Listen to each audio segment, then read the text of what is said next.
orang tuanya Beni tinggal di rumah kakek neneknya yang bernama kakek Dula dan juga nenek Ria, Wak.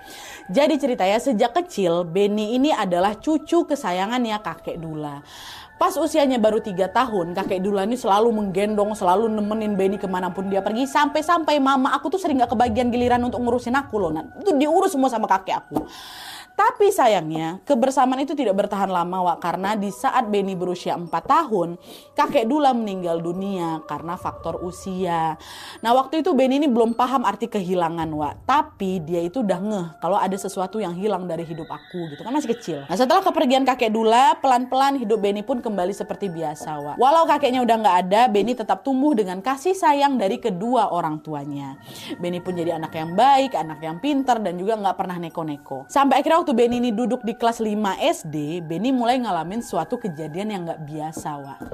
Jadi waktu itu aku ingat kali Nadia, aku baru pulang sekolah di SD yang gak begitu jauh dari rumahnya nenek Ria, neneknya. Jadi ibu bapaknya waktu si Beni SD ini, Wak, masih tinggal di rumah kakek neneknya. Karena jaraknya memang dekat ke sekolah, setiap hari Beni ini selalu berangkat dan pulang sekolah dengan jalan kaki. Buat sampai ke sekolah atau buat balik ke rumah, Wak, Beni ini harus ngelewatin suatu kompleks perumahan yang lumayan sepi waktu itu. Sebenarnya penghuninya itu ada, Nadia. Perumahan itu tuh ada penghuninya. Tapi mungkin karena mereka ini jarang keluar, si penghuni-penghuni jarang keluar, jadi area komplek tuh kelihatan sepi. Nah setiap kali lewat sana aku selalu merinding kan katanya. Makanya dia ini sering lari gitu supaya bisa cepat keluar dari area perumahan itu.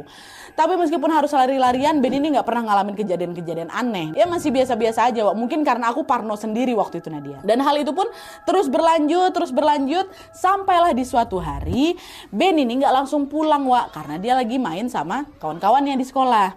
Saking asiknya main, Beni baru sadar kalau hari udah sore, langit udah mulai gelap nih. Was-was si Beni kan, aduh kayak mana nih, udah mau maghrib, mana aku harus lewat perumahan itu lagi ya kan. Tapi karena nggak ada rute lain, ya udah mau nggak mau Beni pun tetap lewat sana supaya bisa pulang ke rumah. Dah jalan. Pas Beni lewat dekat perumahan itu, situasi di sana udah sepi lah, sepi macam biasa ya kan. Tapi karena langit itu makin gelap, Beni makin takut lah di situ. Dia mau lari nih supaya cepat sampai ke rumah. Nah pas lagi lari ini, Beni dengar ada suara langkah kaki yang ngikutin dia dari belakang. Terus nggak lama ada yang manggil aku, Nat. Beni, katanya gitu. Aku refleks lah nengok ke belakang. Dan ternyata yang manggil itu adalah anak perempuan seumur Beni, Wak. Beni ngebatin, siapa nih kok dia tahu nama aku nggak kenal muka dia, nggak pernah lihat aku di daerah sini gitu kan. Cuma nih Nat, anehnya, walau aku ngerasa asing sama wajah si anak itu, ada sisi di hati aku tuh yang kayak ngerasa kok kayak aku udah kenal dia sejak lama lah gitu. Ini kayaknya aku udah kenal dia lama, tapi kok siapa kayak gitu. Dan anak perempuan ini langsung ngulurin tangan, Wak, mau ngajak kenalan. Dia bilang, halo Beni, aku Atia katanya.